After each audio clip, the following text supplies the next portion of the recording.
Assalamualaikum warahmatullahi wabarakatuh. Barakah kita sholawat dulu. Allahumma sholli wa sallim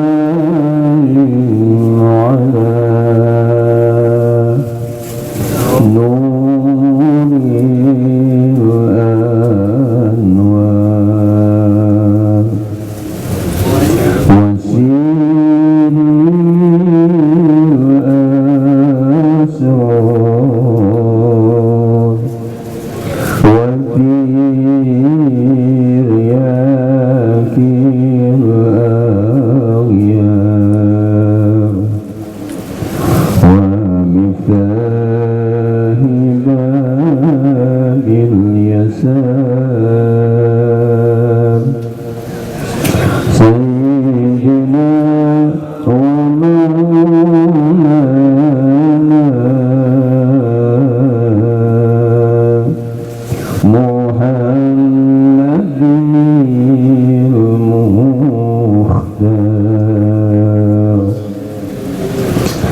yang sama-sama menghormati Syekhul Majlis yang saya iqbalkan beserta keluarga. Mudah-mudahan Allah senantiasa memberikan kesehatan pada beliau, juga keberkahan, istiqomahan dan kebaikan. Amin ya Allah ya Rabbal Alamin. Juga murid kita, murabbi kita yakni Ibrahim Basyura, mudah-mudahan beliau juga senantiasa diberi kesehatan oleh Allah, segera disembuhkan segala penyakitnya, juga terus berkahkan ilmunya untuk menyebarluaskan ke tengah-tengah masyarakat secara luas. Amin ya Allah ya Rabbal Alamin. Bapak Kiai Zainuddin Ma'sum Ali Fidahullah, ada di Totoni Faiz Habib Muhammad, juga alhamdulillah Nabi Sofyan hadir, Nabi Fahad alhamdulillah ya, juga ada Bapak Hoirul dari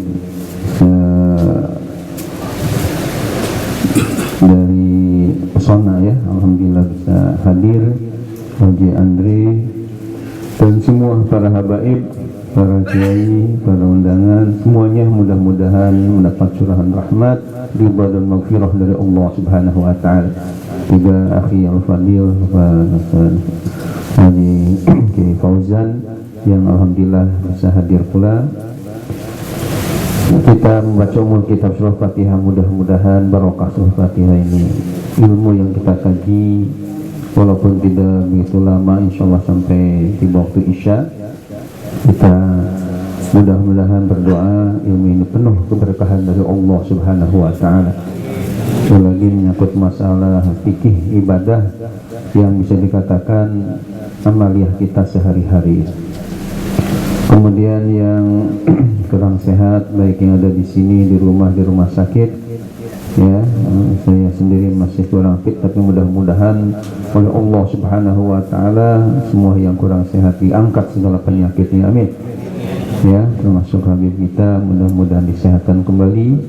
Juga yang meninggal dunia di mana Ananda, ya, Nanda Usida putra dari Al-Mukarram Buya Zainuddin Maksum Ali yang telah meninggalkan kita doakan beliau mudah-mudahan min ahlil khair, ahlul jannah, ahli syurganya Allah Subhanahu wa taala, amin ya Allah ya rabbal alamin.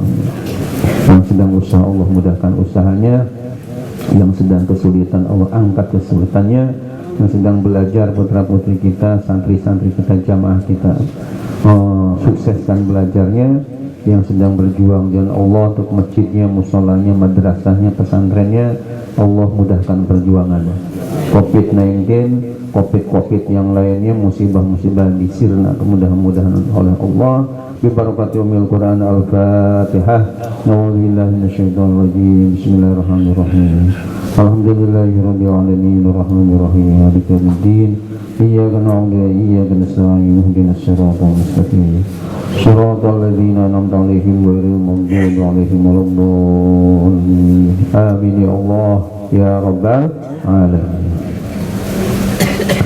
Hadirin yang dimuliakan Allah Subhanahu wa taala, ada ya permintaan dari Syekh Balkan bahwa kajian tentang rukun khamis mengenai ar-ruku ini minta diulang sekali lagi. Maka pada malam ini kita mengulang supaya lebih mantap lagi berkaitan dengan ar-ruknul khamisu, ar-ruku. Rukun sholat yang kelima adalah ruku. Wahwa lugatan al-ilhina'u. Ruku ditinjau dari segi bahasa adalah ya condong, ya, yang tadinya berdiri kemudian ruku adalah al-hinhina, yakni ada kecondongan. Wasyar'an, dan adapun menurut syariat pengertian ruku ialah inhina'ul musalli bilan khinasin, condongnya seseorang yang sedang sholat tanpa adanya inhinas, yakni tidak sampai jongkok tapi betul-betul ruku, bihaisu tanalu rohatahu rukbatai, sekiranya telapak, ya, dari telapak tangan bagian dalamnya mengena kepada kedua lututnya. Kemudian kita lanjutkan syurutur ruku'i sittatun. Syarat-syarat sah ruku ada 6. Artinya kalau 6 ini terpenuhi baru dikatakan seseorang itu sah dalam ruku'nya. Tapi kalau misalnya ada salah satu dari yang 6 ini tidak terpenuhi, berarti tidak sah ruku'nya dan sekaligus tidak sah sholat. Karena dengan adanya ruku' tidak sah, berarti ada rukun, salah satu rukun sholat yang tidak dilakukan, yakni ruku' tadi. Jadi otomatis sholatnya juga tidak sah. Ini yang harus diperhatikan, ya, karena masih banyak umat Islam, khususnya ketika sholat tarawih, ada di beberapa tempat yang istilahnya sholatnya ngebut, sehingga ada hal-hal yang disyaratkan untuk sahnya ruku tapi tidak dilakukan, sehingga jelas sholatnya enggak sah dan dipandang sia-sia. Ini yang kadang-kadang kurang diperhatikan oleh sebagian umat Islam. Oleh karena itu coba perhatikan dengan baik mengenai syarat-syarat ruku yang 6 itu. Yang pertama ayyasihha ma qablahu minal arkan.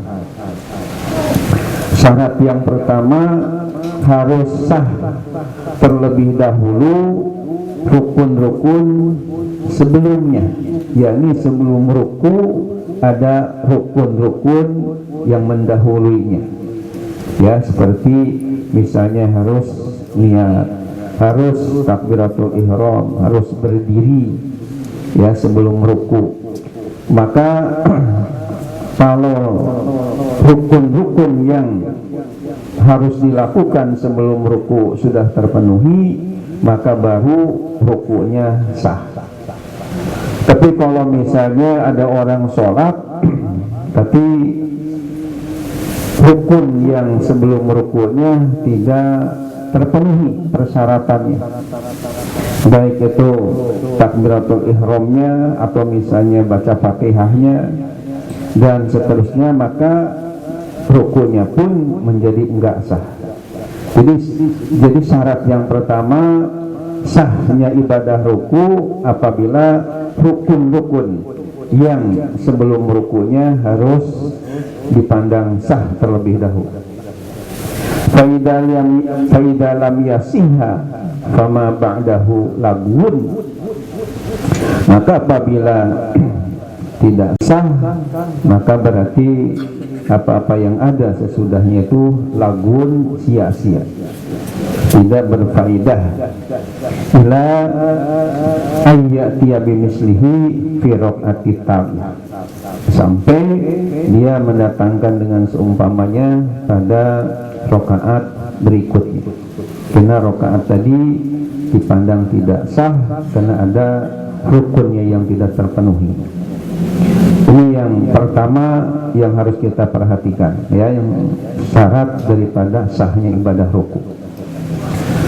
Yang kedua, alla yaqsida bihi ghairahu. Jangan sampai punya tujuan dengan rukunya itu selain ruku. Ketika ada orang ruku tapi tujuannya itu bukan untuk ruku, maka kalau seperti itu tidak sah. Misalnya di sini dijelaskan falau hawa li sujudi tilawatin masalah fa ja'alahu ruku'an. Maka jika dia turun tujuannya itu tadinya untuk sujud tilawah umpamanya, fa ja'alahu ruku'an, lalu dijadikanlah ruku', lam yakfihi, maka tidak cukup seperti itu. Karena tujuan tadinya mau sujud tilawah, tapi kemudian di tengah-tengah jalan berubah pikiran, ruku saja, maka tujuannya itu tidak fokus untuk ruku tadi, maka dipandang tidak sah. Jadi harus punya tujuan, rukunya itu fokus memang untuk ruku saja, bukan untuk yang lain. Kemudian yang ketiga, nah ini yang harus diperhatikan, yang banyak ditinggalkan oleh sementara umat Islam, yakni ayat ma'inna fihi. Ketika ruku itu hendaknya harus tumakninah, tenang, tidak tergesa-gesa, tidak terburu-buru. Pengertian tumakninah di sini, wa tumakninatu hiya sukunul a'dha'i fi mahalliha biqadri subhanallah. Pengertian tumakninah ialah sukunul a'dha', yakni diamnya anggota tubuh, seluruh anggota tubuh, fi mahaliha, pada tempat, biqadri subhanallah, dengan kadar atau ukuran membaca subhanallah. Jadi ketika ruku wajib hukumnya tumakninah. Jadi tenang, tidak ada gerakan-gerakan, tidak ada harokah bahasa Arab. Jadi harus sukun, harus tenang, ya, dengan membaca tentunya subhan rabbiyal azim wa bihamdi. Ya. Berapa lama wajibnya kita tumakninah di dalam rukuk tadi? Ya, wajibnya sekedar ucapan subhanallah. Jadi kalau misalnya tidak ada tumakninahnya karena terlalu cepat, ini jelas rukuknya itu tidak sah karena tumakninahnya enggak ada. Ini yang perlu diperhatikan. Jadi harus tenang sambil tentunya khusyuk ya di dalam ibadah sholat. Kemudian yang keempat, antakuna tumakninatu fihi yakinan. Hendaknya ada tumakninah di dalam rukunya itu betul-betul yakin. Ay muta'akkidan minha, mantap di dalam tumakninahnya itu ada kemantapan hati. Walau syakka hal itma'anna amla, jika ia ragu-ragu di dalam rukuknya itu apakah tumakninah atau tidak. Kemudian yang keenamnya, yang terakhir, ayyakuna bighairin khinasin. Yang keenam ini, dan janganlah ya ayyakuna hendaknya ada tanpa inhinas. Di sini diberikan penjelasan mengenai inhinas itu. Wal inhinasu ayyuqti'a ajizatahu wa yarfa'a ra'sahu wa yuqaddima sadrahu wa huwa haramun.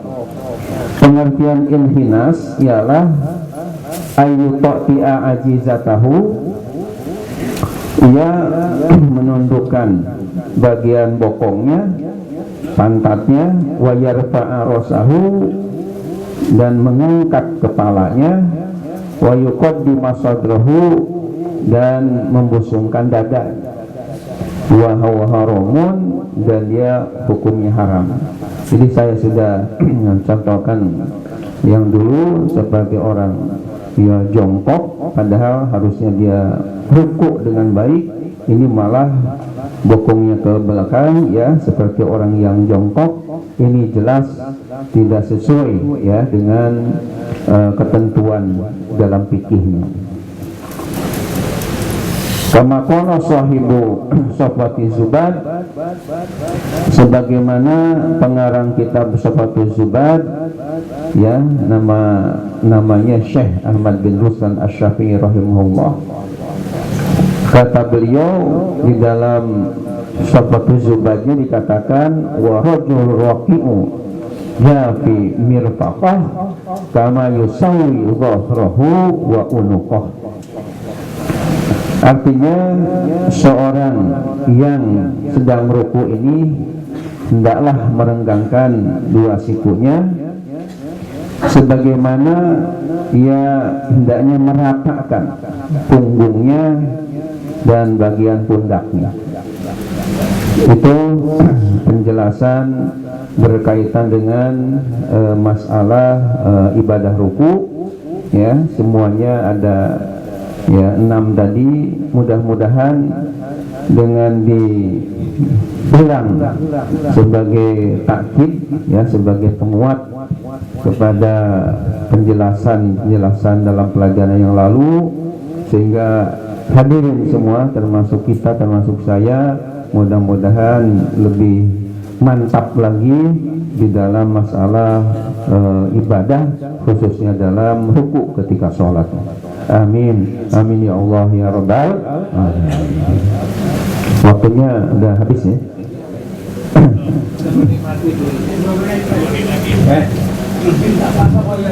Ya, ini masalahnya masalah ya ruku sudah selesai. Cuma kemarin ada pertanyaan kaitan dengan masalah ya imam ya, antara makmum dengan imam, bagaimana supaya ibadah kita betul-betul sah Ini bisa sebenarnya dibaca di dalam kitab At-Taqrirat juga halaman 292. Ini sebagai tambahan penjelasan saja supaya Pak Hasan Fatani yang lalu bertanya bisa lebih jelas. Di sini di dalam masalah syurutu sihatil qudwah ay halul ma'mum al imam, syarat-syarat sah bermakmum, ya, ini ada beberapa syarat. Di antara syarat-syarat yang harus dipenuhi ini, nomor keempat di sini, alla yakunal imamu ummiyan. Artinya hendaklah tidak ada imamnya itu ummi. Jadi ketika kita bermakmum kepada seorang imam, bisa dikatakan sah ibadah sholat kita dengan syarat imamnya itu bukan ummi, ya. Sekarang yang dimaksudnya ummi dalam kitab fikih ini apa? Nah, di sini dijelaskan wa huwal ladzi yukhillu biharfin min hurufil Fatihah. Pengertian ummi yang jadi tidak sah kita bermakmum kepada seorang imam, yaitu orang yang ada cacat di dalam mengucapkan satu huruf dari huruf-huruf Al-Fatihah. Fala yajuzu ayyakunal ummiyu imaman. Maka tidak boleh seorang yang ummi tadi menjadi imam. Arota au al-sabo, baik imamnya itu punya penyakit ucapannya arot atau al-sab. Ya, nanti di bawah ada penjelasan apa yang maksud dengan imamnya lidahnya arot atau al-sab. Kita lanjutkan dulu, illa iza kana ma'mumuhu mislahu, kecuali kalau memang makmumnya mislahu seperti dia, jadi sama-sama peloknya, ya. Kalau sama-sama ya peloknya dengan imam, ya makmumnya juga sama begitu, ya baru sah. Tapi kalau makmumnya qori, bagus bacanya fasih, sementara imamnya ya pelok atau tadi arab atau alsan. Wa tafaqu fil harfil mubdal wal mikhtalafa fil badal. Dan ada kesamaan dalam huruf yang menjadi penggantinya walaupun beda dalam menggantikannya. Ini yang ada arab dengan alsan ini, imam semacam ini tidak pas untuk jadi imam. Nah, sekarang pengertian arad itu apa?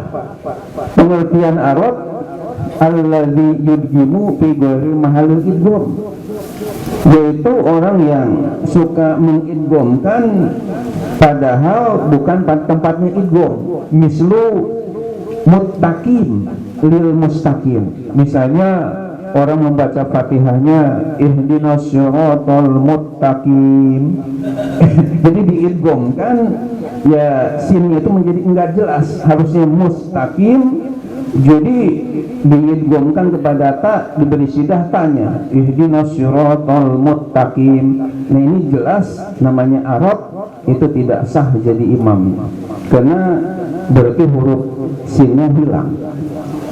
Yang kedua, al-sag.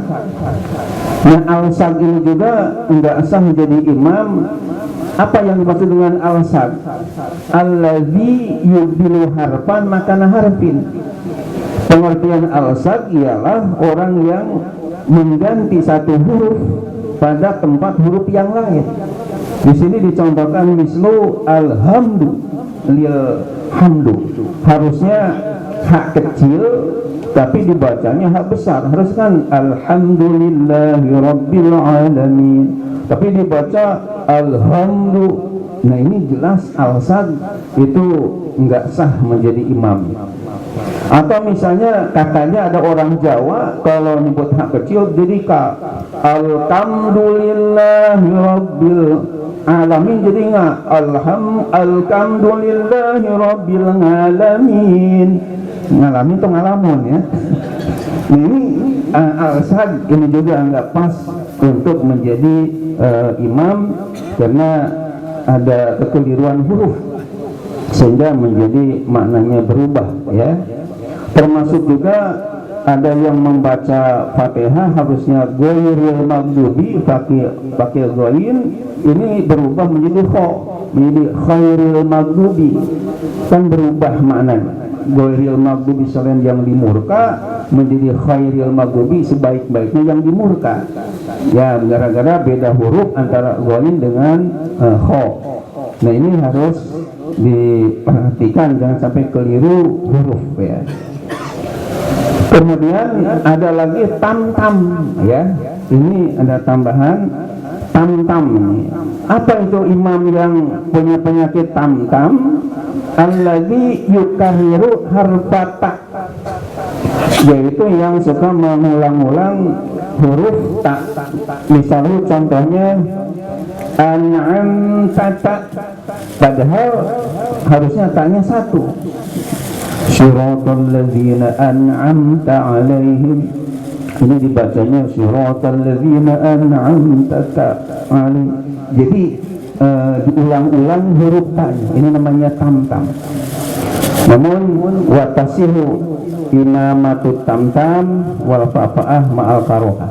Tapi kalau yang tam-tam ini dan ulang-ulang fa ini ma'al karoha sah, tapi dipandang makruh ya, bermakmum kepada orang yang semacam itu. Ini sebagai tambahan dalam persyaratan untuk menjadi ya imam biar sholatnya dikabul oleh Allah Subhanahu wa ta'ala. Karena sudah terdengar waktu Isya, kajian kita cukup sekian, mudah-mudahan bermanfaat. Mohon maaf lahir batin. Wassalamualaikum warahmatullahi wabarakatuh.